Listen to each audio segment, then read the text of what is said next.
전국에 계신 에듀윌 수험생 여러분들 또 왔습니다. 한국사를 맛있게 만들어주는 은쌤이 또 왔습니다. 자, 오늘은 저와 함께 13강이고요. 우리가 조선 초기의 전기, 경제, 사회, 문화를 다 끝낼 거예요. 그런데 지난 시간에 시간이 너무 오버되는 것 같아서 멈췄던, 기억나세요? 성리학. 성리학의 심화 부분 여기 못했잖아요. 그래서 여기 부분 마무리하고 경제, 문화사로 들어가 볼게요. 성리학의 보급과 발전인데 16세기 때 100년 만에 살인파가 권력을 툭 틀어지면서 서원과 향락을 통해서요. 그러면서 동인과 서인으로 쪼개진 걸 봤어요. 그리고 16세기 때 접어들면서 성리학이 더욱더 심화 발달되기 시작을 합니다. 그러면서 거기에 가장 크게 기여했던 게 우리가 아는 성리학자 딱 두 분을 대라고 하면 다들 이황, 이이만 이름을 대잖아요. 그 이황, 이이 얘기를 좀 하고자 합니다. 그리고 성리학의 발전을 어떻게 보면 심화했던 이제 이황과 이 요 두 분을 비교를 좀 할 수가 있어야 돼요. 문제가 잘 나오진 않긴 하지만 그래도 두 명을 놓고 두 분을 놓고요. 각각 몇 개 제시문을 던져놓고 아하 다음 해당되는 인물에 대한 설명을 옳은 것을 했을 때 나머지를 찾을 수가 있어야 됩니다. 물론 정답으로 들어가고 제시문에 들어가는 게 딱 정해져 있긴 해요. 그러면 한번 그거 한번 잡아볼게요. 또 판서로 한번 가보겠습니다.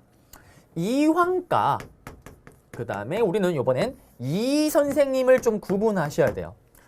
그리고 성리학의 기본을 좀 아셔야 되는데 제가 성리학은 뭐라고 얘기를 했어요?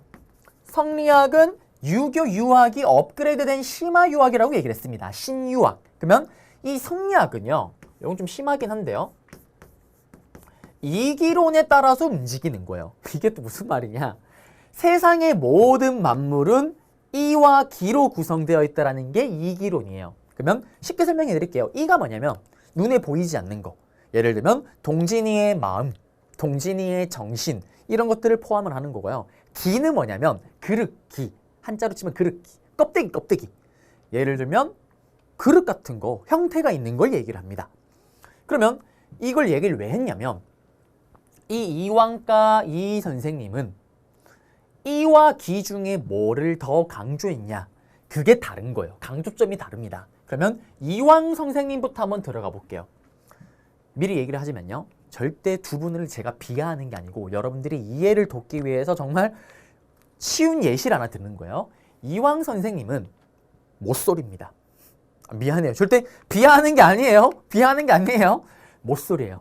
연애를 글로 배운 선생님입니다. 글로 배운 아저씨인 거예요. 무슨 말이냐면 이황 선생님 앞에 우리가 다뤘던 사화 있죠. 사화를 겪으면서 중앙정치에 신물이 납니다. 난 정치하기 싫다. 지방으로 낙향을 하세요. 그러면서 지방에서 제자만 기르십니다. 그러면서 이 성리학 중에 이와 기 중에 본인이 직접 현실 정치를 제대로 해본 적은 없습니다. 그래서 약간 이상적이라고 할까요? 연애를 글로 배운 분들이 아하 내가 꿈꾸는 연애는 이럴 거야. 여자도 이럴 거예요. 이렇게 생각을 합니다. 근데 제가 또 이 힘든 얼굴을 가지고 연애를 많이 해봐서 알아요. 그래요. 절대 이론과 현실은 완전 다르잖아요. 근데 이황 선생님은 정치에 제대로 성리학을 적용시키지 못했기 때문에 이와 기 중에서 이를 더 강조했던 거예요. 그래서 여기는 이황 선생님의 특징은 뭐냐면 이를 강조하였다. 눈에 보이지 않는 도덕세계, 관념적인 도덕세계를 강조했다라는 거예요. 그리고 이황 선생님이 보통 어디서 경상도에 여러분들 안동에 있던 도산서원이라고 들어보셨죠? 거기서 후학을 양성하십니다. 안동이 여러분들 위치가 어디에 있어요? 경상도에 있는 거 아시죠? 그러면 경상도 일대에서 성리학을 제일 잘하시는 게 이황 선생님이에요. 그러면 경상도 일대에 있는 사람들은 싹 다 누구의 학문을 배웁니까? 이황의 학문을 공부하겠죠. 그러면서 하나의 학파가 만들어지는 거예요. 저의 고향인 대구를 포함한 그쪽 지역을 경상도 일대를 영남 지역이라고 얘기를 하잖아요. 이황 선생님을 따르는 사람들끼리 영남학파가 만들어집니다.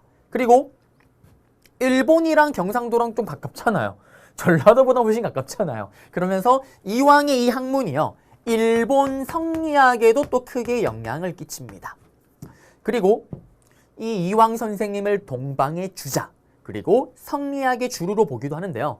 이황 선생님께서도 쓰신 책이 있습니다. 그 책을 좀 아셔야 되는데 어떤 책이냐?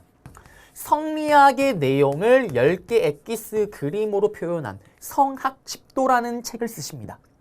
이 책은 잠깐 기억을 해두시고요. 이 선생님과 좀 비교를 해야 되는 거예요. 여기 잠깐 놔두고 이제 이 선생님으로 한번 가보겠습니다.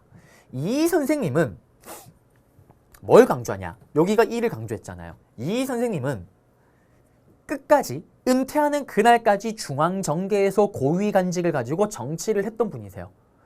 조선시대 때 할 수 있는 고위간직은 거의 다 했다라고 보시면 됩니다. 연애를 글로 배운 게 아니고 직접 몸으로 부딪혀서 배우신 분인 거예요. 성리학을 두 분 다 성리학의 대가입니다. 그렇지만 이황 선생님은 현실 정치에 제대로 성리학을 적용시켜 본 적은 없습니다. 그렇지만 이 선생님은 중앙정계에 계속 있으면서 성리학을 정치에 적용시켜 봤던 분인 거예요. 그래서 이황 선생님과는 생각이 다른 거예요. 눈에 보이지 않는 저런 걸 중요한 게 아니라 껍데기 기를 강조하는 거예요. 껍데기에 해당되는 게 뭐가 있을까요? 제도. 제도를 손봐야 된다라는 거예요. 그러면 이 이황 선생님과 다르게 이 선생님은 껍데기, 기라는 걸 강조를 했던 거고요. 그러면 이 선생님은 제자들이 어디에 있을까요?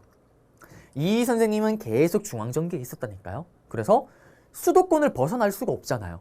충청도 일대까지, 수도권 일대를 포함해서 거기에 있는 사람들은 전부 다 이의 학문을 따라 움직이는 거예요. 그래서 그 일대에 있던 학파를 뭐라고 하냐? 학파가 만들어졌는 거를요. 기호지역이라고 얘기를 해요. 그 일대 지역을 수도권을 중심으로 해서요. 기호학파라는 학파가 만들어집니다. 그리고 이 선생님 또 책을 하나 쓰세요. 그게 뭐냐면 성리학의 내용을 집중 요약했다 그래서 성학집요라는 책을 쓰십니다. 시험에 나오면 어떻게 나올까요? 영남학파래요. 일본 성리학에 영향을 끼쳤대요. 다음에서 설명하고 있는 인물은 이를 강조하였다 또는 성학십도를 저술하였다. 여기도 똑같이 그렇게 나오겠죠. 그리고 아까 얘기했던 것처럼 성학십도와 성학지교를 좀 비교해 볼게요. 여기서도 두 분의 생각의 차이를 알 수가 있어요. 이황 선생님은 이상적이라니까요. 왜냐면 실제로 정치에 적용시켜본 게 없기 때문에. 그래서 어떤 생각을 하냐. 내가 성리학의 내용을 정말 엑기스만 10개를 뽑아서 그림으로 표현하면서 쉽게 쓰면은 이거를 왕에게 갖다 바치면 왕이 딱 보면서 와 너무 재밌다 이렇게 재밌을 수가 있냐 라면서 볼 거라고 생각을 했던 거예요. 얼마나 이상적이에요. 다들 아시잖아요. 어린 방프렁치도 없습니다. 제 자랑이 아니고요. 제가 고등부 인강을 대비할 때 우리나라 최초로 풀 3D 애니메이션 강의를 접목시켰어요. 강의랑. 그리고 제 교재를 보게 되면 인강교재 같은 경우는 만화가 곳곳에 다 들어가 있어요. 근데도 망했잖아요. 저는 그렇게 하면 많이 볼 줄 알았어요. 이런 아무도 보지 아니합니다. 어려워 그림으로 해도요. 안 봐요. 안 봅니다. 이는 달라요. 생각이. 성리학의 내용을 집중 요약한 건데 이렇게 집중 요약해서 왕에게 갖다 바치면 자기는 아는 거예요. 왕을 여러 명을 봤잖아요. 왕 절대 안 봅니다. 그래서 이거를 완벽하게 알고 있는 신하가 이 책을 들고 왕을 앉혀놓고 왕을 가르쳐야 된다는 게 성합지교인 거예요. 책을 아는 것도 중요하지만 책 내용을 아는 것도 중요하지만 이거를 완전 이렇게 생각과 사고방식 자체가 다른 겁니다. 그래서 요 둘의 차이. 그리고 이황 선생님을 따르는 사람들이 나중에 뭐가 되냐면 동인이 되고요. 그리고 이 선생님을 따르는 사람들이 나중에 서인이 되는 겁니다. 그래서 여기 내용 두 분 비교해 드렸고요. 다시 판서회를 떠나서 PPT로 가볼게요. 여기 보시면 태기 이황 선생님입니다. 눈에 보이지 않는 인식론, 관념적 도덕세 이런 거 강조했고요. 동방의 주자, 성리학의 주류, 그 다음에 도덕규법. 도덕규법 눈에 보이는 거 아니잖아요. 그리고 영랑학파, 일본 성리학의, 그리고 그림을 10개로 요약했던 성리학의 내용을 성학십도. 이거는 이렇게 재밌게 잘 쓰면 왕이 혼자 공부하겠죠. 안 공부합니다. 그리고 이 선생님 보시면 현실 세계 왜? 본인이 직접 정치를 해보니까 눈에 보이는 게 중요한 거예요. 기 안에는 대표적으로 사회 제도나 법 같은 것들이 있습니다. 그거를 손을 대야 된다는 거예요. 현실 개혁을 주장했고요. 그러면서 수미법이라는 게 있는데 요거는 뒤에 대동법 가서 다시 한번 잡아드릴 거고요. 그리고 기호학파, 서인이 되는 거고. 그리고 이들은 사회 개혁론을 제시했다라는 거. 엑기스 책으로 성학집요 기억하셔야 되고요. 이거는 책을 집중 요약하면은 왕이 알아서 보는 게 아니다. 절대 왕은 안 본다. 그러니까 요거를 잘 알고 있는 신하가 어떻게 왕을 가르쳐야 된다. 경명요글은 어린이용 성리학책입니다. 율곡 이희 선생님이 쓰셨다라는 거. 그리고 이제 토지제도로 갈게요. 여러분들이 또 가장 어려워하는 것 중에 하나가 토지제도입니다. 왜? 토지제도는 농민들이 나오기 때문에 그런데요. 농민들도 그렇고 여기 또 관리들 얘기가 있습니다. 과전법은 일단 여기는 여러분들이 농민들에게 어떻게 수탈하는 걸 일단 빼놓고요. 관리들에게 먼저 적용을 시켜서 접근을 해야 돼요. 자, 한번 가볼게요. 여러분들이 우리가 토지제도 많이 배웠습니다. 그동안. 뭐 배웠어요? 신라 때 노급, 뭐 관료정, 그 다음 고려 때 전시가 배웠고요. 그리고 드디어 맨날 제가 과전법 얘기만 했지 이제 드디어 배웁니다. 이 과전법을 언제 만들었냐면요. 고려 말에 공양왕이라는 왕 때 신진사대부가 힘을 실어 넣어서 통과를 시켜서 제정이 된 게 바로 과전법이에요. 그러면 이 과전법은 뭐냐면 관리들에게 주는 월급입니다. 이걸 가지고 제가 앞에서 계속 얘기를 했잖아요. 권문세족을 슈퍼 거렁뱅이로 만든다고. 그러면 어떻게 거렁뱅이로 만드냐 한번 봐볼게요. 일단 이 과전법은 그거예요. 현직, 그 다음에 전직. 지금 일하고 있는 관리들에게 월급으로 과전을 지급하는 거예요. 예를 들면 예전에 전시가가 있었잖아요. 전시가를 보시게 되면은 경주 지역을 동진에게 경주 전시가로, 대구를 은동진에게 대구 전시가로 이렇게 지급을 했던 것처럼 똑같은 거예요. 예를 들면 경기도 일대를 과전법으로 지급하고 이렇게 들어가는 겁니다. 그런데 차이점이 있어요. 이게 왜 슈퍼 거렁뱅이냐면 이 과전법에 의해서 신하들에게 줄 수 있는 땅은요. 우리나라 한반도 고려의 땅 전체의 범위가 아니라 오로지 수도와 가까이 있는 경기도 일대의 땅, only 경기도 일대의 땅만을 가지고 신하들에게 지급을 했던 거예요. 그러면 어떤 일이 생기냐? 예전에 제가 잘 나갔던 권문세족이었더라면 저기 대구와 울산과 경주에 다 전시가로 내가 지급을 받았던 거예요. 거기에 있는 농민들이 국가에 갖다 바쳐야 되는 세금을 제가 걷어 썼던 겁니다. 근데 그거를 다 없애버리고 수도와 개경과 가까이 있는 경기도 일대 땅만을 신하들에게 월급으로 주는 거예요. 그러면 선생님이 제가 은동진 권문세족이 예전에 대구와 경주에서 세금을 걷었던 그 혜택이 싹 다 사라지는 거예요. 거렁뱅이가 되는 거죠. 세금을 걷을 수가 없잖아요, 이제. 그리고 이 과전법에 의해서 지금 일하고 은퇴하는 사람들에게 월급을 줬던 이 과전법은 누구한테만 줄까요? 그리고 권력을 틀어줬던 신진 4대부에게만 지급을 했던 거예요. 그러니까 권문세족이 이때 거지가 되는 거죠. 그게 과전법입니다. 과전법의 핵심이에요. 그리고 이게 조선시대에 와서도 쭉 이어지는 거예요. 이 과전법이. 그러면 이제 과전법의 또 다른 핵심 내용을 또 볼게요. 경기도 일대의 땅만을 지급했습니다. 누구에게? 현직 전직에게. 그러면 은동진에게 지금의 경기도 땅을 과전법으로 지급을 했어요. 그러면 기본적으로 원칙상으로는 만약에 선생님이 사망을 했어요. 그럼 어떻게 될까요? 이 땅은 당연히 국가에게 반납을 해야 돼요. 제가 봤던 거잖아요. 은퇴를 하든 제가 은퇴를 했어요. 은퇴를 해도 과전법, 노후보장연금처럼 계속 월급을 받는데 제가 죽으면 말짱 꽝인 겁니다. 원칙적으로는. 그러니까 어떻게? 저의 와이프 AOA 설현이 우는 거예요. 서방님, 동진씨, 응? 동진씨, 응?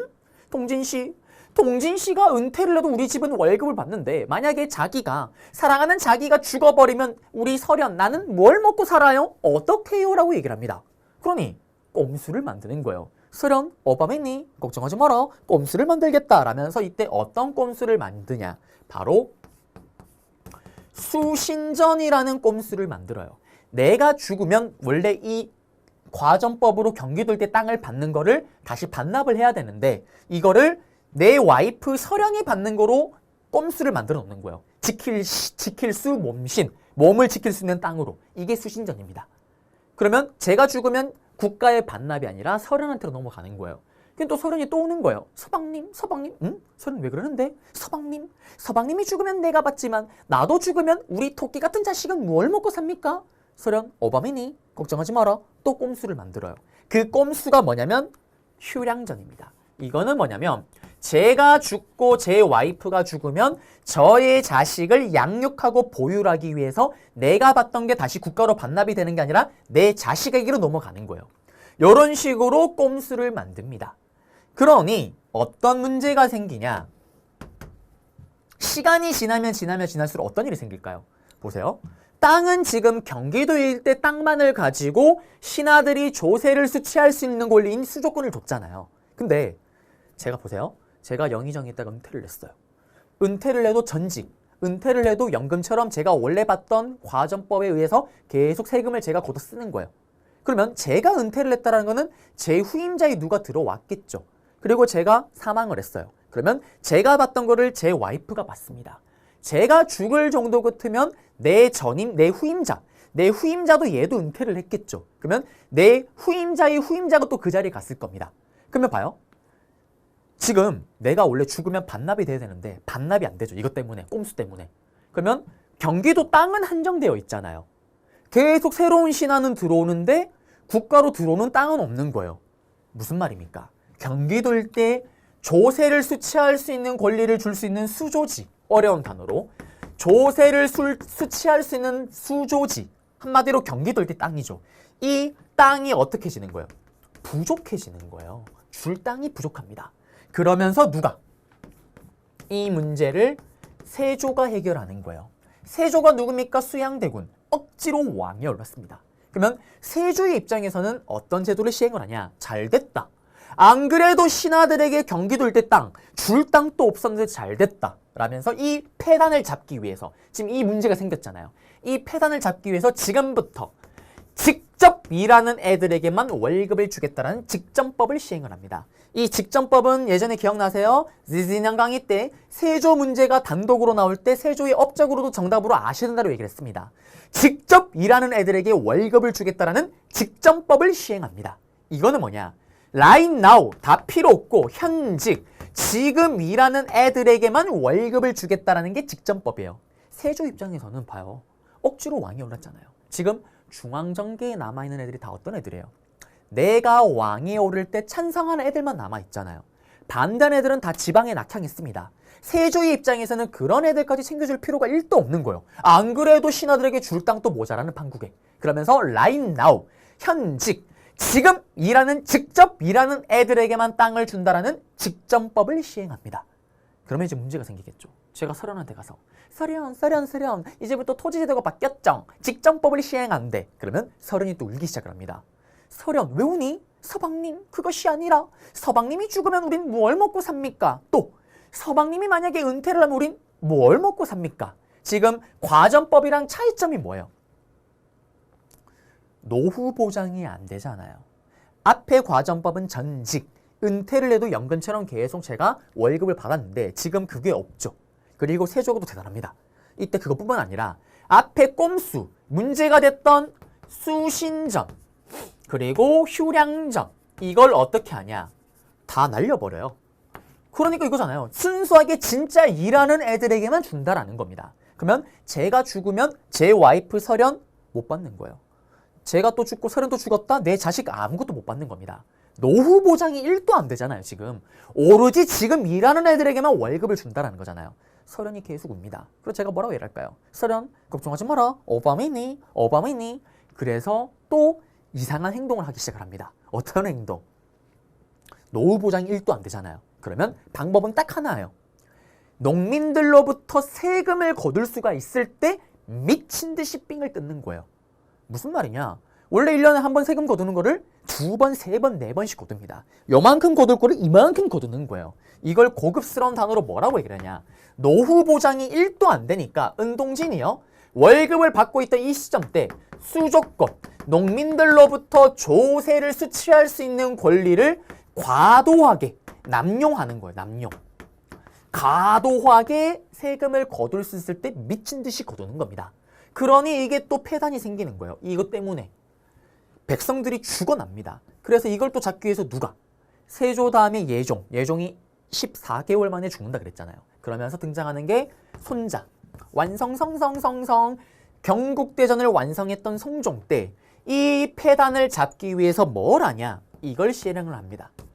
관수광급제라는 걸 실행을 해요. 요것만 잡으시면 됩니다. 이건 어떤 거냐?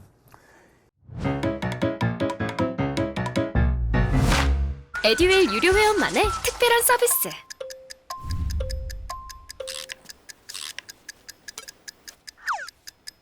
하치하차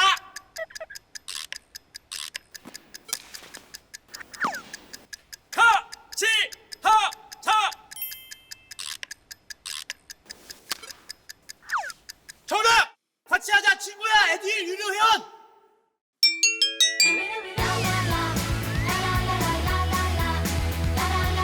친구 소개하고 현금 받는 혜택.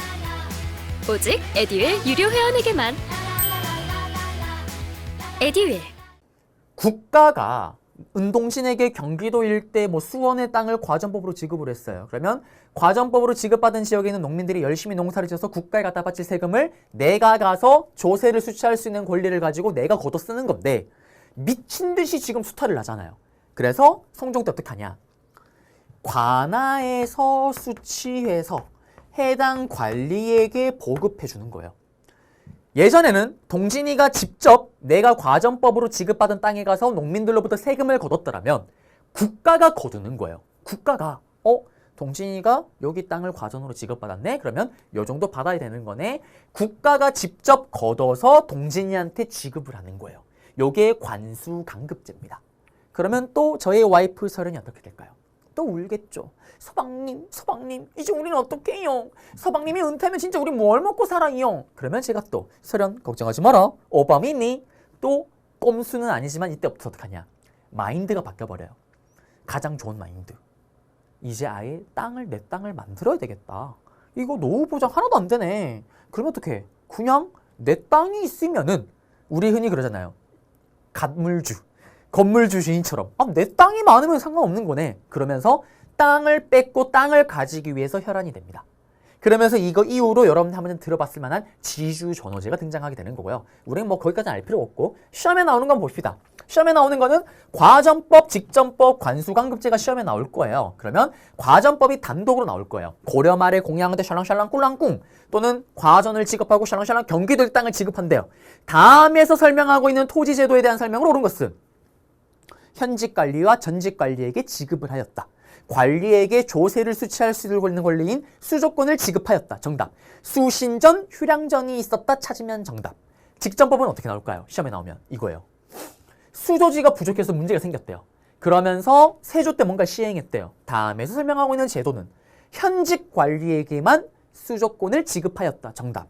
수신전, 휴량전을 폐지하였다. 찾으면 정답입니다. 그 다음에 관수강급제가 시험에 나오면 어떻게 나올까요? 또 요거 폐단이 나오는 거예요. 직전법 얘기하면서 현직 관리에게만 수조권을 지급하다 보니까 수조권을 과도하게 남용하는 사례가 막 벌어지고 있대요. 다음 같은 폐단을 잡기 위해서 시행한 거. 관수강급제 찾으면 정답입니다. 또는 관아에서 수취해서 해당 관리에게 지급하였다. 그거 찾으면 또 정답이 되겠죠. 그리고 세조 때 직전법, 손자였던 성종 때 관수강급제가 각각 이 왕 때 업적이다라는 거. 왕 업적 문제로 나올 때 정답으로 들어갈 수가 있습니다. 물론 고로는 심화 때 보통 많이 쓰는 장난질이긴 하지만요. 그래서 여기 내용 다 잡아드렸어요. PPT로 가볼게요.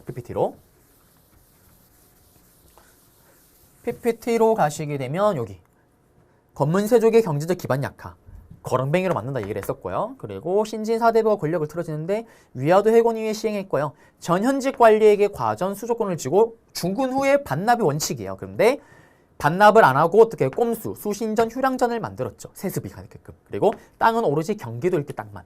그리고요. 넘어가서 직전법. 앞에 있는 것처럼 수신전, 휴량전으로 계속 세습이 되니까 경기도 일대 여기.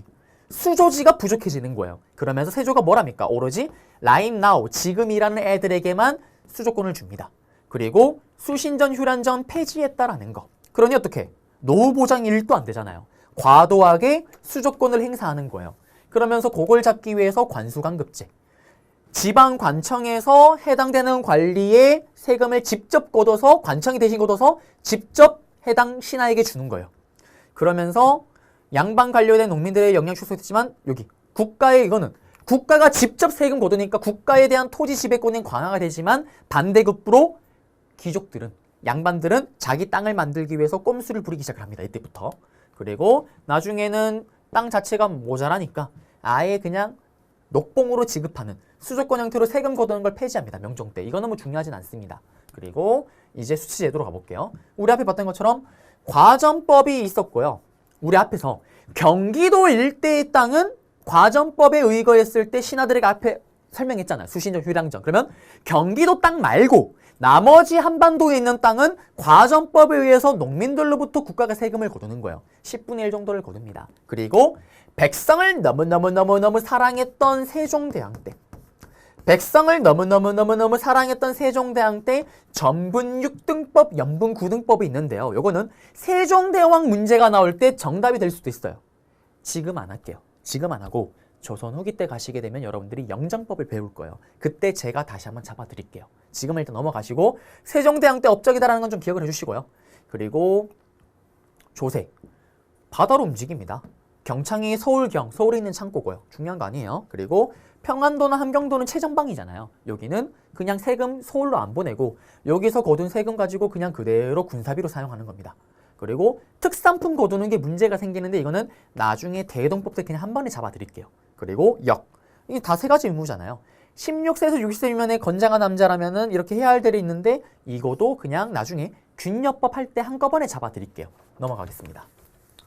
그러면 여기서는 중요한 거는 전분육, 등본, 연분, 구동법이 제가 설명을 안 했지만 여러분들이 세종대왕 때 있었던 거다라는 거 좀 아시고요. 나중에 다시 설명해 드릴 거예요. 그리고 농업. 방농사 2년 3자, 그 다음에 이양법 2모작이 시행되는데 목화 재배, 목화 언제 들어왔어요? 이거 다 고려 말에 들어왔잖아요. 그리고 이양법은 나중에 따로 깊게 판다고 얘기를 했었죠. 아직 아니에요. 조선 후기 경제에 가섭할 겁니다. 목화는 고려 말에 문익점 아저씨가 가지고 왔잖아요. 그러면서 이때 널리 퍼졌다라는 거고 관영 수공업, 민영 수공업은 뭐냐면 관아에서 운영하는 수공업이에요. 뭔가를 만들어내는 거. 여기는 개인이 운영하는 거. 조선 초기는 관아에서 운영하는 게 대세입니다. 요것도 걱정하지 마요. 나중에 조선 후기 가서 한 번에 잡아드릴게요. 지금 넘어갑니다. 그리고 상업. 상업을 보시게 되면은 시전. 종로를 중심으로 있는 거 시장이고요. 그 다음에 기억나세요? 고려시대와 조선에 똑같은 거 있죠. 시장을 관리 감독하는 경시서라는 게 고려와 조선 똑같습니다. 이름도 똑같아요. 그리고 지방 곳곳에 장시가 등장했고요. 5일장이고 그 다음에 이거는 여러분들이 기본 레벨에서는 안 나오긴 하는데 심화를 준비하시겠다 나중에 다시 갈아타서 그러면 요거 좀 아셔야 돼요. 저화와 조선 통보가 있습니다. 이게 화폐 이름을 외운다기보다는 뭐 외워야 되는 거긴 한데 이게 조선시대 돈이구나 라는 정도만 아시면 돼요. 조선시대 돈이구나. 특히 조선 초기죠. 그렇지만 제대로 유통이 안 됐다라는 거고 시전상인은 좀 기억하셔야 됩니다. 시전상인은 뭐냐면 나중에 또 조선 후기 경제에 가서 제가 잡아드릴 건데요. 우리 상가 안에 들어가 있는 상인들으로 보시면 돼요. 제가 세상에서 가장 좋아하는 음식이 뭐냐면 길거리 오뎅이에요. 오뎅에 환장을 합니다. 오뎅 덕후예요. 한여름에도 어떻게 땀을 삐지삐지 흘려가면서 오뎅을 먹습니다. 그래서 항상 주머니에 현금을 가지고 다녀요. 그러면 오뎅도 두 종류가 있잖아요. 길거리 포장마차에 파는 오뎅이 있고요. 정체불명의 오뎅. 그리고 상가 안에 들어가 있는 브랜드 오뎅이 있잖아요. 뭐 무슨 떡볶이 집에 있는 오뎅. 그런 오뎅. 그러면 상가 안에 들어가 있는 오뎅. 이런 걸 파는 걸 시전상인이라고 얘기를 합니다. 이런 시전상인 중에 가장 엑기스, 어물이라든지 물고기, 생선 또는 모시 같은 것들 이런 핵심을 파는 유기전 상인들이 6개를 파는 이들이 시전 상인의 가장 대표적인 상인들입니다. 시전 상인 안에 6개를 파는 유기전 상인이 있는 거예요. 이들은 금난 정권이라는 걸 부여받습니다. 요거는 제가 조선 후기 가서 잡아드릴 건데 나오니까 잡아드릴까요? 이들에게는 혜택이 있어요. 독점을 합니다. 독점. 얘들 6개 이 상인들은 물론 여기 빼고 나머지 시전 상인도 마찬가지지만 국가로부터 인정을 받은 거예요. 무슨 인정? 얘들만이 그 물건을 판다라는 인정을 받은 겁니다. 그래서 이들 외에는 난전을 금지할 수 있는 권리를 이 시전 상인들, 유기전은 당연하거니와 시전 상인들이 가지고 있었던 거예요. 난전이 뭐냐면 아까 제가 얘기했던 길거리 오뎅. 여러분들 옛날 사극 보면 이런 거 있잖아요. 포졸들이 와서 장사 이렇게 하면 안 됩니다. 응? 엎어버리는 거. 이게 조선 초기 때는 그게 합법이에요.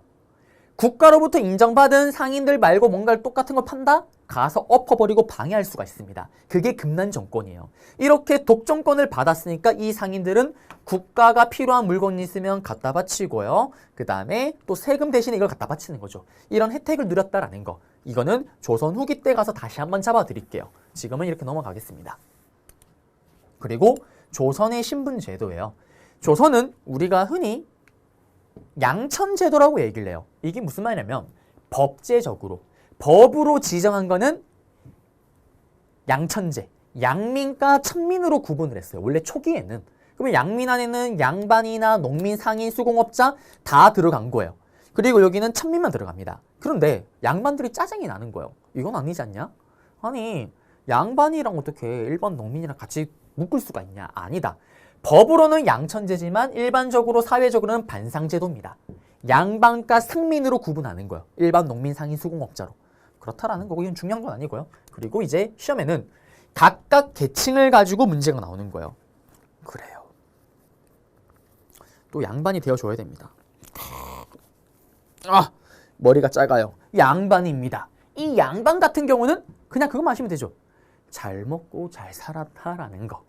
그리고 흔히 문반, 무반, 문과와 문과를 합격했던 사람들을 아우르는 거예요. 원래는 그 해당하는 사람만 가르쳤다가 나중에는 양반이라 그러면 그 집안 전체를 가리키는 용어가 되는 거죠. 그리고 시험에는 여기가 나와요. 중인이 나옵니다.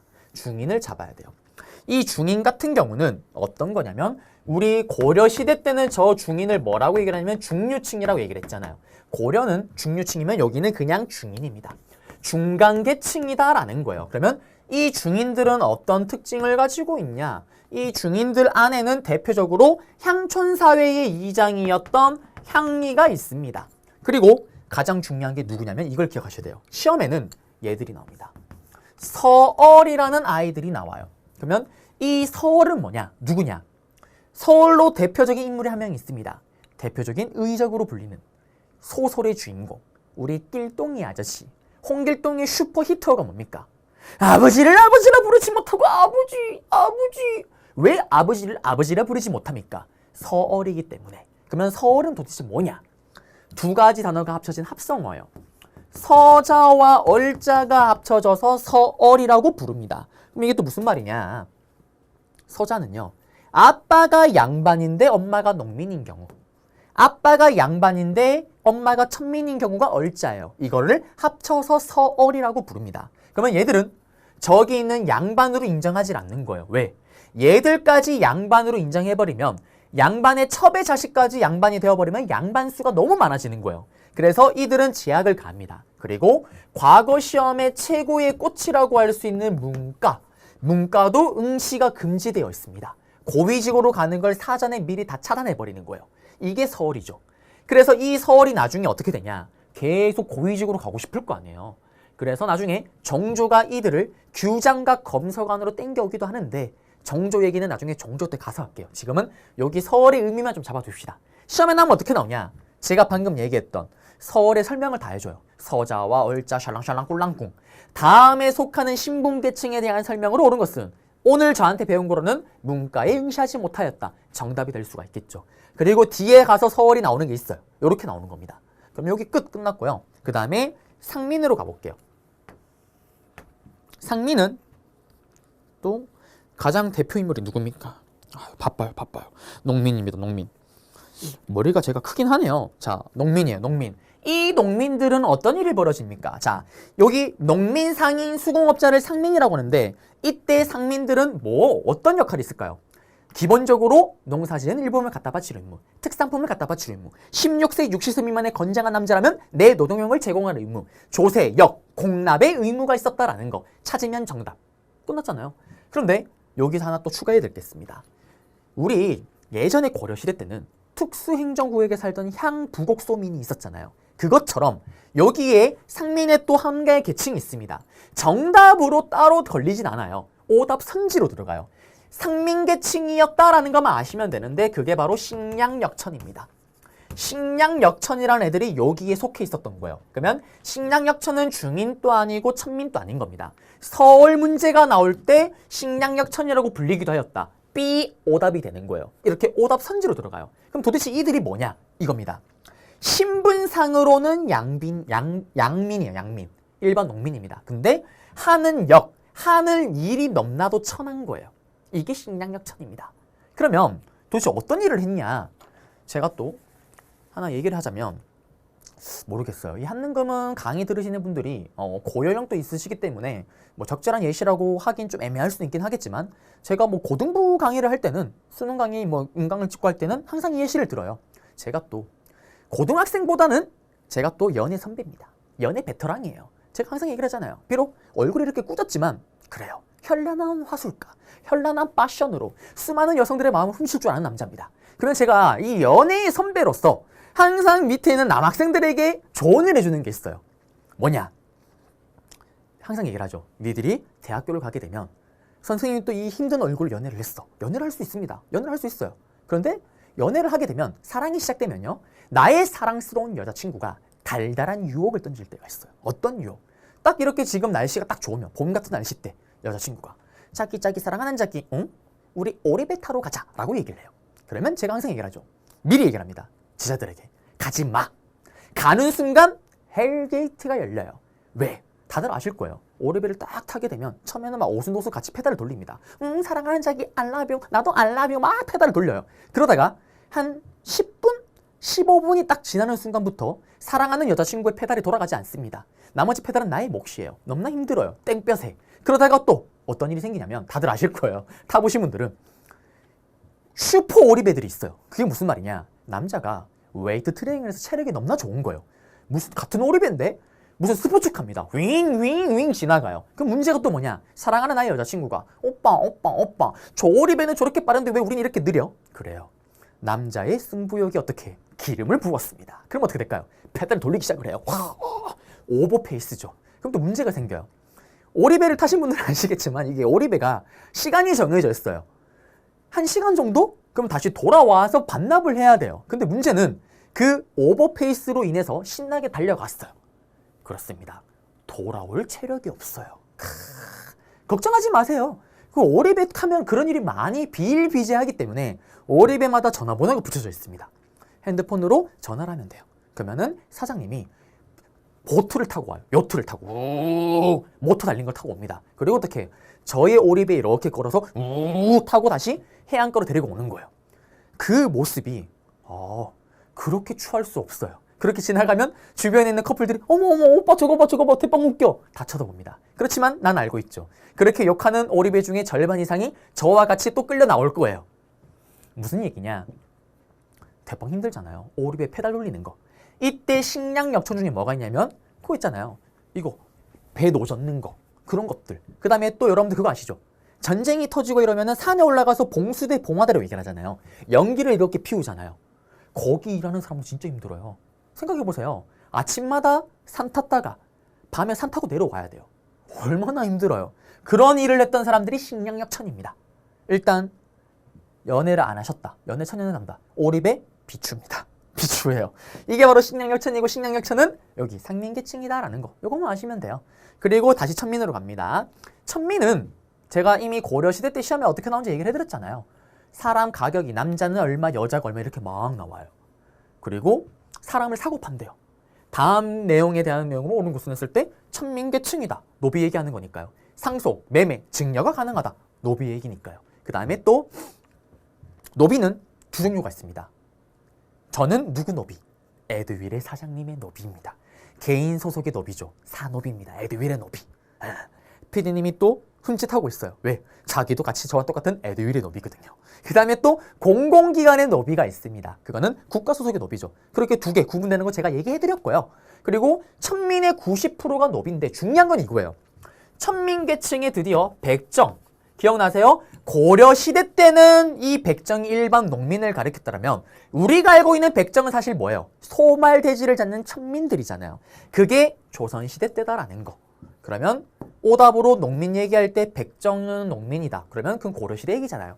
삑 걸려내면 되는 겁니다. 그래서 각 신분 계층마다 시험에 나올 수 있는 거, 정답이 될 수 있는 거 다 알려드렸습니다. 그리고 여기 잡아드렸고요.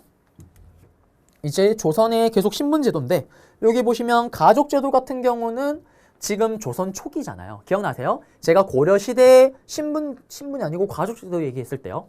고려시대 가족제도 얘기를 했을 때 성리학이 자리 잡혔던 조선 중기부터 어떻게 우리가 알고 있는 여성의 지위가 나온다고 얘기를 했었잖아요. 그 전까지는 고려시대와 동일합니다. 그 다음에 여기는 수공업은 아니고 민생안전정책이죠. 여기 보시게 되면 이렇게 황곡제, 사창제, 상평장 다 똑같은 거예요. 해민국, 동서대비원 이런 것들. 이거는 고려시대와 동일하죠. 그리고 이제 여기서부터 이제 문화사가 시작이 됩니다. 훈민정음이에요. 사실 훈민정음부터 여기 좀 해야 되는데 아까 원래 제가 정신없이 강의를 하다가 율곡 선생님, 이왕 선생님 할 때 원래 이걸 써야 돼요. 이걸 써줘야 되는데 깜빡 잊었습니다. 늦었지만 지금도 부랴터로 써볼게요. 훈민정음, 모르는 간첩입니다. 세종대왕 때 만들었고요. 그리고 만든 이유가 뭘까요?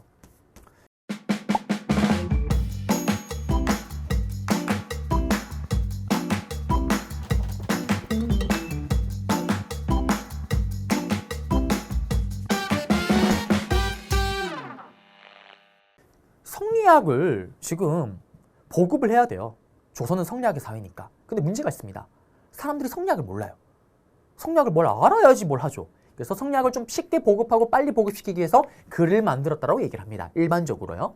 그러면서 한글을 또 널리 보급하기 위해서 사람들이 좋아했던 불경을 아직까지도 여전히 믿는 사람들이 많은 거예요. 왜? 고려가 500년 동안 불교 사회였으니까. 그래서 불경 책들을 훈민정음 한글로 만듭니다. 용비어천가라든지. 그러면서 이제 민족 문화가 발달할 수 있는 기반을 닦은 게 한글이다라는 거고요. 그리고 나서 역사체로 가볼게요. 역사책. 정도전 고려국사, 동국사략인데 고려사 몰라도 돼요. 여러분들 레벨에서는 고려사전료? 그냥 그런 게 있군요. 동국통감은 좀 기억해 주시고요. 이거는 성종 때구나. 성종 때 서거정이란 아저씨가 성종 때 활동했던 아저씨인데 여러 가지 책을 쓰세요. 그 중에 하나가 동국통감이고요. 고조선부터 고려 말까지. 이것도 사실 기본 레벨에서는 몰라도 돼요. 심화 레벨일 때만 성종 때 서거정의 동국통감이 이 시기 때 책이구나라는 걸 나오는 거고, 그리고 조선왕조실록 시험에 나옵니다. 시험에 나와요. 조선왕조실록은 어떻게 나오냐? 단독으로 나오죠.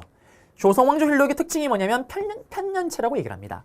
조선왕조실록의 서술 방식이 어때요? 여러분들 1월 달에 뭐 했고 2월 달에 뭐 했고 다음에 뭐 했고 연도 순대로 들어가잖아요. 편년체로 서술합니다. 이게 포인트입니다. 찾으면 되는 거고요. 그리고 이걸 만들기 위해서 먼저 춘추관의 임시기구였던 실록청을 만들고요. 춘추관 관원들이 막 참여를 해요. 그리고 사관이 누구예요? 살아생전의 왕이 너 이러면 안 되지. 이런 신발 하면서 막 욕하고 했다. 이런 신발 같음 이런 막 욕을 했다. 그러면 다 쓰죠. 그래서 세종대왕이든 정조든 실제로 왕들이 했던 욕을 우리가 다 알 수가 있는 거잖아요. 그러면 이런 사관들이 살아생전에 왕들이 했던 걸 다 기록했던 거를 사초와 시정기라고 얘기를 합니다. 그러면 어떻게 되냐? 왕이 만약에 이제 생애를 망하면 했다. 하늘나라로 갔다. 그러면 살아생전에 이렇게 기록했던 것들을 싹 다 모아서 이제 실록으로 나오는 거예요. 그래서 우리 연산군 때 무어사화도 보시게 되면 성종이 생애를 마감하고 나서야 그제서야 모은 걸 바탕으로 성종실록을 썼잖아요. 그 얘기입니다. 요걸 일단 보관하고 있다가 나중에 쓰기 시작을 하는 거예요. 그리고 다 쓴 거는 춘추관과 사고에 보관했고요. 조선 초기에 4대 사고였다가 임진왜란 이후에 5대 사고가 되고 이게 지금 유네스코 세계 기록 유산으로 등재되어 있습니다. 우리 유네스코 같은 경우는 한 문제씩 단독으로 나오는 게 있잖아요. 그래서 조선왕조실록은 단독으로 나올 수가 있다라는 거 중요하다라는 거고요. 그리고 지도와 지리서 중경 나왔습니다. 혼일강리역 대국도 지도예요. 혼일강리역 대국도 지도입니다. 이 지도 같은 경우는 이방원 때 만든 지금 현재 남아있는 세계 지도 중에 가장 오래된 거예요. 이렇게 기억을 하세요. 대동여 지도는 지금 현재 우리나라 지도와 거의 똑같다고 얘기를 하잖아요. 요거는 조선 후기고 이거 딱 봐요. 보여드릴까요? 이거 봐요. 딱 봐도 그래요. 우리 현재 세계 지도와는 완전 다릅니다. 조선 초기구나. 왜 이걸 강조를 하냐면 조선 후기 문제, 문화사 문제가 나올 때 오답으로 이게 들어가는 거예요. 걸러내셔야 됩니다. 그러면 이 지도가 재밌는 게 뭐냐면요. 이 지도만을 가지고 단독으로 나오기도 해요. 방금 제가 얘기했던 태종 때 만들어진 지도래요. 현존 남아있는 동양에서 가장 오래된 세계 지도래요. 사진에서 이거 찾으면 정답이에요. 오답으로 대동여지도 이런 게 들어가 있겠죠. 근데 이 지도가 재밌는 게 보세요. 중국이 세상에서 제일 커요. 그 다음에 여기가 어딘지 아세요? 아프리카랑 유럽을 합친 거예요. 아프리카, 유럽을 합친 것보다 더 웃긴 거는 우리나라도 커요. 중국이 세상의 넘버1, 우리가 넘버2라는 거예요. 아주 훌륭합니다. 그래서 요거 내용, 요 지도 설명해 드렸고요. 그리고 동국여지승람이 있는데 요거는 정말 오래전에 한번 출제가 된 적이 있어요. 요건 제가 왜 기억을 하냐면 제가 처음으로 EBS 데뷔를 했을 때, 강사 데뷔를 했을 때요. 그때 제가 기출문제 해설 강의를 했었는데 그때 기억을 하죠. 제 생애 첫 인강이었어요. 그래서 그때 이게 문제가 나왔던 게 기억이 나는데 동국여지승람이 시험 문제 나오면 어떻게 나오냐면 설명을 다 줘요. 이 책에 대한 설명을. 이게 뭐냐면 동쪽에 있는 나라, 우리나라예요. 우리나라의 수레를 끌고 다닐 수 있는 도로가 어떻고 요 땅의 풍토가 어떻고 땅지, 경치승, 여기는 경치가 어떻고 그거를 열람, 볼 수 있는 책이 동국여지승람이에요. 그러면 이 책의 용도가 뭘까요? 제가 4도로 발령을 받았어요. 바로 광주로 발령을 받았습니다. 또는 울산으로 받거나 아니면은 뭐 강릉으로 받았어요. 저는 살면서 광주나 강릉을 가본 적이 1도 없습니다. 물론 다 가봤어요. 근데 태어나서 가본 적이 없어요. 그러면 거기에 내가 사또로 갔으면 여기 마을에는 특산품이 뭐고 여기에는 어떤 얘기가 있고 이런 걸 하나도 모르잖아요. 그때 동국여지승남을 꺼내보는 거예요. 강릉편 딱 봅니다. 보면은 내용들이 다 있는 거예요. 여기에 도로가 어떻게 돼 있고 여기 특산품 여기는 다 들어가 있습니다. 그래서 수령으로 발령받은 사람들이 봤던 책으로 보시면 되죠. 그래서 동국여지승남은 그런 책이다라는 거고 송종대입니다. 송종대. 그리고 이지도 얘기를 해드렸고요. 그 다음에 중요하죠. 이거 제가 얘기를 했었잖아요. 앞에서 강의 때. 삼강행실도 이거예요. 백성들아, 나는 이들에게 많은 거 바라지 않는다. 제발 상강오륜에 맞춰서 네 행실 똑바로 해 라는 걸 그림책으로 그린 거예요. 그냥 쓰면 안 보니까. 삼강오륜 그거 있잖아요. 아버지에게 효도를 다하고 나이 들은 장유유서, 나이 낮은 사람은 나이 높은 사람들을 뭐 따르고 뭐 이런 내용 들어간 겁니다. 이거 맞춰서 이렇게 하는 거예요. 그러면 이게 뭐냐면 세종대왕이 성리학을 보급시키러 봤는데 아까 얘기했잖아요. 500년 동안 고려 불교 사회잖아요. 사람들이 뭘 성리학을 알아야 믿죠. 예를 들면 이겁니다. 갑자기 대통령께서 긴급 발표를 한 거예요. 친하는 국민 여러분들, 오늘부터 우리나라의 국교를 정했습니다. 우리나라의 국교는 이슬람교. 오늘부터 이슬람교. 그럼 여러분들 그 얘기를 듣고 오예 알라 이러나요? 뭘 알아야 믿죠. 그래서 이걸 편찬하는 거예요. 여기 어떤 내용이 들어가 있냐? 큰 내용은 아니고요. 그거 있잖아요. 효자, 효녀 얘기가 막 들어가 있어요. 선생님의 어머니가 눈을 모셨대요. 그럼 어떡해? 계곡을 가서 어떡해? 꼭대기는 꽃을 딱 꺾어서 이걸 다리면 눈을 뜨신대요. 계곡 가면서 떨어지면서 막 꺾는 그 아름다운 모습 이런 게 막 들어갑니다. 그러면서 성리학을 보급하려고 했다라는 거고, 그 다음 요거 송종때 쓰던 일. 악학개봉도 중요하지만 국조오례. 나라에서 하는 큰 행사. 왕이 하늘나라로 가거나 왕자가 태어나거나 중국에서 높은 사신이 오거나 이걸 어떻게 치르고 예의범죄를 어떻게 할 건지를 유교의 양식에 맞춰서 다 세팅을 한 거예요. 기록을. 이게 바로 국조오례입니다. 기억하세요. 완성성성성성. 성종 때 기본적인 체제가 완성된다라고 얘기를 했잖아요. 그 중에 하나가 국조오례입니다. 그래서 이거 잡아드렸고, 경국대전 기억나세요? 세조 때 시작을 해서 완성성성성성, 성종 때 완성반포. 조선의 최고의 법전이고요.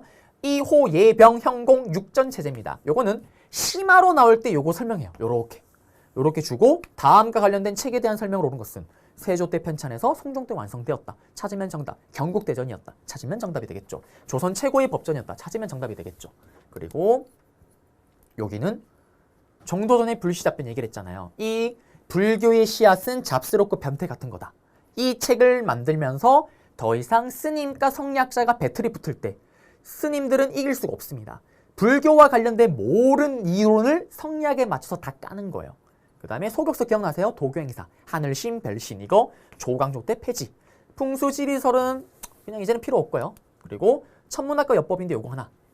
청산열차 분야지도. 태조 이성계 때 만든 건데요. 우연찮게 고구려 지역에서 고구려 천문도가 발견돼요. 별자리가 그려진 거. 이거를 가지고 와서 본 따서 만든 게 바로 요걸 바탕으로 만든 게 천상열차 분야지도입니다. 여러분들 조선 초기 거구나라는 것만 아시면 돼요. 그리고 기억나세요? 이것도 예전에 얘기를 했었죠. 세종대왕 때 집현전에 장영실을 앉혀놓고 수많은 과학기구를 만듭니다. 혼천이, 하늘의 별자리 읽는 거. 이걸 바탕으로 요거 칠정산을 만드는 거고요. 앙불구 해시계, 자경루 무일시계, 비의 양을 측량했던 치구기. 전부 다 세종대왕 때 장영실의 업적이고, 기억나세요? 요 과학기구를 제시문에 던져놓고 다음과 같은 과학기구를 편찬했던 또는 제작하였던 시기의 왕의 업적, 세종 때 업적 찾으면 정답. 그리고 칠정산 시험에 단도로 나온다 그랬잖아요. 칠정산이 어떤 거냐? 그래요. 이게 뭐냐면요. 칠정산은 한양을 기준으로 하늘의 별자리를 읽는 거예요. 이게 뭡니까? 천왕성은 아니에요. 버려야 돼요. 여기 보면 목성. 목성을 보고요. 읽고요. 그 다음에 해왕성도 아닌데. 그 다음에 토성. 맞아요. 토성. 지금 뭐하고 있는 건가요? 이게 달이고 달은 아니고요. 그 다음에 화성. 이런 7개의 별자리를 예전에는 우리가 계산을 못했어요. 예전에는 중국에서 별자리 계산한 걸 가져다가 우리가 달력을 만든 거예요. 역법. 일식, 월식 잡아내는 겁니다. 그런데 똘똘했던 럭셔리 브레인 세종대왕 때 드디어 장영실이 만든 이 혼천이를 바탕으로 한양을 기준으로 하늘의 별자리를 계산한 거예요. 그러니 정확하게 일식, 월식을 맞출 수가 있는 거고 정확한 달력을 만들 수가 있는 거죠. 그러면 여기 보시면은 역법서잖아요. 한량을 기준으로 너무나 중요합니다. 그리고 예전에 어렵게 나올 때는 기억나세요? 원내 고려 말 때 수시력이었잖아요. 원나라에서 만든 수시력. 그 다음에 아라비안 나이트, 아라비아의 회해력. 요거 두 개를 합쳐서 만든 게 칠정산이에요. 시험에 나면 어떻게 나오냐? 요거 설명 다 주고 칠정산 그냥 찾으면 정답. 또는 이거 설명 다 주고 다음 책을 편찬했던 왕의 업적, 세종대왕의 업적 찾으면 정답이죠. 그리고 농업과 의학입니다. 요것도 중요해요. 농사직설. 제가 그때 얘기를 했잖아요. 백성을 너무너무 사랑했던 세종대왕은 농사를 직접 짓는 애들로부터 각 동네마다 베테랑 농부들이 있을 거 아니에요. 20년, 30년 농사만 지은 사람들. 이들을 불러 모아다가 그들의 노하우를 취합해서 만든 게 농사직설입니다. 그러니 우리나라 땅에 완벽하게 맞는 농사법이겠죠. 기억나세요? 원간섭기 때 농상집요라는 책이 있었잖아요. 원나라 농서입니다. 중국의 땅에 맞춰서 기르는 작물의 농사법을 우리나라에 적용시키니까 이게 100% 일치가 안 될 거 아니에요. 그래서 세종대왕 때 농사직설을 편찬했다라는 거. 시험에 단독으로 나옵니다. 농사직설은요. 그러면 설명 다 주고 농사직설 찾으면 정답. 또 세종대왕 때 업적도 물어보는 형태로 나올 수도 있고요. 금양장로가 뭐냐면 금양지역이에요. 여기가 지금의 시흥이에요. 시흥 지역. 여기 살던 강희맹 아저씨가 농사를 지으며 쓴 경험을 쓴 책이고요. 요건 중요합니다. 특히 향약집성방. 기억나세요? 고려시대 때 향촌사회 약으로 구급 환자를 구한다라는 향약 구급방이 있었습니다. 요거는 고려시대고 여기서 레벨업해서요. 넘나 똘똘했던 우리 세종대왕님이 향촌사회 약으로 모든 처방전을 집대성했다라는 향약 집성방을 만듭니다. 우리 풍토에 맞는 약, 우리 향촌사회 약으로 만든 치료법. 세종대왕이죠. 그 다음에 미안해요. 의방유치. 요거도 의학 백과사전입니다. 세종대왕 때 책인데 요거는 심화를 하시는 분들은 아셔야 되지만 여러분들 레벨에서는 몰라도 상관이 없습니다. 그리고 활자인쇄술 무기인데 활자인쇄술 이거 지난 시간에 했잖아요. 기억나세요? 태종 이방원 때 인쇄를 담당하는 출판사죠. 출판사를 만듭니다. 그게 바로 주자소. 그리고 출판사를 만들면서 금속 활자를 만들어요. 정말 개 같은 글자. 미안합니다. 여기 아니에요. 정말 개 같은 글자 개미자. 그 다음에 아들이었던 세종대왕. 최고의 활자 글자를 만듭니다. 갑입니다잉. 세종대왕은 갑입니다잉. 갑인자. 이게 왜 최고의 글자냐면 여기 글자가 활자를 찍을 때 여기 개미자 같은 경우는 구리였던 거예요. 구리 아시죠? 이렇게 막 구부리면 그냥 금방 부러지잖아요. 그러니까 활자가 이렇게 열을 가해서 찍다 보니까 많이 찍다 보면 열을 많이 받다 보니까 이게 자꾸 구부러지는 거예요. 그래서 막 글씨가 나중에 은동진인데 막 은이 막 사라지고 이응이 막 사라지고 이런 거예요. 그래서 그걸 막기 위해서 세종대왕은 요 활자 찍히는 틀을 대나무로 만드는 거예요. 그러면 대나무는 열이 강하잖아요. 글자가 틀어지지 않습니다. 그게 갑입니다용 갑인자입니다. 그리고 뭐 신기전, 화차, 비격진청래, 뭐 판옥성 같은 것들이 만들어졌다라는 거고요. 여기는 심하긴 기본 레벨에서는 이걸 가지고 뭐 정답으로 만들진 않지만 심화에서는 이게 막 정답으로 들어가요. 각 왕의 업적으로. 그리고 건축입니다. 15세기 때 기억나세요? 10 고려 말의 원나라의 라마교 영향을 받았던 경천사지 10층 석탑이 세조 때 10 바로 원각사지 10층 석탑으로 이어졌다라는 거 기억나실 겁니다. 세조가요. 성리학의 사회임에도 불구하고 불교를 많이 좋아했다고 얘기를 하죠. 여러 가지 뭐 설이 있지만 그중에 가장 대표적인 게 자기 조카를 억울하게 어떻게 보면 죽였잖아요. 쫓아내버리고 죽이고 왕위를 찬탈했잖아요. 나중에 죄책감에 많이 시달렸다고 얘기를 합니다. 그런데 성리학에 맞췄을 때는 희대의 쓰레기잖아요. 충가효를 모르는 쓰레기입니다. 성리학으로는 위안이 안 되는 거예요. 그래서 말년에 이렇게 불교에 많이 기댔다고 얘기를 하죠. 그리고 해인사 장경판전. 재밌는 게 8만 대장경을 만든 건 고려시대예요. 근데 우리도 알고 있듯이 지금 보관하고 있는 거. 이 보관하고 있는 거는 조선시대 때 만들어진 겁니다. 그리고 16세기 때 기억나세요? 여기 훈구파, 16세기 때 살인파가 자리를 턱 잡으면서 서원 건축이 유행했다라는 거. 대표적으로 도산서원, 옥산서원이 있었다라는 거고요. 우리나라 최초의 서원이 뭐였습니까? 바로 주세봉 아저씨가 만든 백운동서원. 이게 이왕의 건의로 사액을 받으면서 소수서원으로 바뀌었다라는 거. 요것도 기억하셔야 되는 거고요. 그리고 그림. 그림은 시험에는 사실 요거 두 개만 아시면 되는데 칠판을 잠깐 봐주세요. 옆으로 판서로 가볼게요. 자, 세종대왕의 아들이었던 안평대군이요. 꿈에서 이런 걸 봤던 거예요. 여러분도 꿈꾸면 이런 거 있잖아요. 여러분들이 정말 보고 싶은 것들을 막 떠올리지 않나요? 예를 들면 저도 그럴 때가 있었거든요. 정말 한창 설현을 사랑했을 때 지금도 생각을 합니다. 설현이 저희 인강을 좀 들었더라면, 저희 한국사 강의를 들었더라면 지금 더 큰 인기를 얻었을 텐데, 그런 아쉬움이 있긴 하지만 그런 것처럼 설현을 한창 사랑했을 때 꿈에 계속 나와요. 꿈에 나와서 제가 막 설현을 막 한국사를 가르치고 있습니다. 설현 이건 아니지, 이건 이거예요, 막 그렇게 주고 있어요. 그러면서 막 사랑이 싹 트고 있고요. 어떤 날은 이런 꿈을 꿀 때가 있었어요. 눈을 딱 떴는데 설현이 내 옆에 있는 거예요. 뭐야? 깜짝 놀랍니다. 오빠, 응? 뭐지? 내가 왜 얘 오빠지? 했더니 오늘 데이트하기로 했잖아. 뭐지? 난 한 적이 없는데? 그러면서 데이트를 하러 갔어요. 갔는데 대박입니다. 에버랜드를 가기로 했대요. 그래 좋아. 갔어요. 근데 어떻게? 에버랜드가 불이 다 꺼져 있습니다. 뭐지? 했더니 내가 딱 들어가니까 에버랜드 불이 다 켜지는 거예요. 대박이에요. 제가 혼자 통째로 빌린 거예요. 꿈도 그런 꿈이 없습니다. 들어갔어요. 그리고 어떻게? 회전목마를 윙윙 타면서 설현과 뽀뽀를 하려는 순간 꿈에서 깨버린 거예요. 너무나 아쉽습니다. 저의 천추의 한이에요, 그게. 그러면 그런 꿈처럼 안평대군도 마찬가지예요. 꿈을 꿨는데 제가 생각하는 최고의 이상적인 꿈은 그거였더라면 안평대군도 자기가 생각하는 무릉도원이 있을 거 아니에요. 그걸 꿈에서 본 거예요. 깼어. 그걸 그냥 지나가긴 너무 아쉽습니다. 그래서 당시 그림을 그리는 하원이었던 안견을 불러다가 얘기를 해요. 내가 꿈에서 무릉도원을 봤어. 이거 좀 그려줘. 라면서 안견에게 얘기를 하자 안견이 꿈몽, 안평대군이 꿈에서 거닐면서 봤던 무릉도원이라는 몽유도원도라는 그림을 그립니다. 그림이 어떻게 그려져 있냐? 이렇게 돼 있죠. 아까 그 그림이랑 똑같이 그렸어요. 똑같습니다. 이 그림을 보게 되면 이렇게 얘기를 하죠.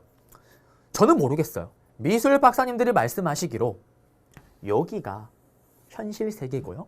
여기가 이상 세계래요. 모르겠어요. 그렇게 느끼세요. 그러면 방금 제가 얘기했던 거 이거 설명 다 주면은 안평대군 안견 얘기 다 줘요. 단독으로 나오게 돼요. 다음에서 설명하고 있는 그림을 고르시오. 오답으로 뭐 김홍도나 신윤복의 풍속화가 들어가겠죠. 조선 후기에. 요거 찾으면 정답이에요. 끝났고요. 그 다음에 하나 더. 고사관수도라는 그림이 있어요. 이 그림은 또 조선 초기의 그림이라는 거 아셔야 되는데 높은 선비가 볼간 물을 보고 있는 걸 그림으로 그린 거예요. 똑같이 또 재현해 볼게요. 이렇게 생긴 선비가요. 이렇게 물이 흐르는 걸 쳐다보고 있습니다. 제가 말한 게 아니고요. 미술 박사님들이 말씀하시기로 이 선비는 조선을 갓 오픈한 선비의 자신감이 담겨져 있대요. 다 프로 제꼈잖아요. 조선을 갓 오픈한 선비의 자신감을 느껴야 됩니다. 자신감을 느끼세요. 시험에는 그럼 어떻게 나오냐? 요거는 단독으로 나오는 게 아니라 이렇게 나올 거예요. 타이틀 제목이 걸려 있어요. 조선 초기 해화 특별전. 그러면 둘 중에 하나 사진 들어가 있고 나머지 하나 전시될 수 있는 그림으로 했을 때 둘 중에 하나를 찾으면 정답이에요. 또는 요거 그림 두 개 다 주고 타이틀 제목 특별 전시전이래요. 제목이 뭐겠어요? 조선 초기 해화겠죠. 찾으면 정답입니다. 그래서 요거 두 개를 꼭 기억하셔야 된다라는 거고요. 들어가 볼까요? 다시. 똑같이 제가 그렸어요. 똑같이 그렸습니다. 몽유도원도. 오! 똑같이 그렸어요. 물을 바라보고 있는 우리 선비의 자신감. 요거 두 개. 조선 초기 그림이다라는 거고, 그 다음에 심사임당의 조충도, 뭐 이상자의 송화보월도가 있는데 단 한 번도 정답이 된 적은 없고요. 그리고 몽유도원도, 고사관수도. 그리고 문학입니다. 요거 기억나세요? 동문섬, 성종 때, 서거정 때, 동국통감 그 서거정 맞습니다. 우리나라에 뛰어났던 시문들을 모아서 편찬한 건데 요거는 사실 기본에서는 정답이 될 리는 없지만 심화에서는 성종의 문제가 나올 때 이게 업적으로 들어가기도 해요. 그리고 금오신화, 뭐 대표적인 최초의 한문 소설이고요. 정철의 광동별거 기억나시죠? 여러분들 학창시절에 언어 시간에 고통스럽게 했던 거. 사미인곡 같은 뭐 가사문학 발달인데 중요한 거 아닙니다. 그리고 예술. 악학개본 기억나세요? 이거 제가 성종 강의 때 했잖아요. 모든 음악을 정리한 거. 궁중음악, 역사. 그리고 도자기는 분청사기 기억나세요? 고려 말부터 유행을 했습니다. 그리고 조선 초기까지 유행을 하다가 성리학이 딱 자리가 잡히는 16세기, 특히 살인파가 자리를 잡는 그 시기 때 살인파들의 지조와 절기를 보여주는 뽀얀 백자가 유행했다라는 거. 15세기 분청사기, 16세기 백자가 되겠습니다. 그것도 끝났어요. 네, 이렇게 해서 우리는 조선 초기 문화까지 다 봐드렸고요. 저는 이제 다음 강의 때는 여러분들이 좋아하는 전쟁으로 들어갈 겁니다. 그러면 저는 다음 강의에서 여러분들을 찾아뵙도록 하겠습니다.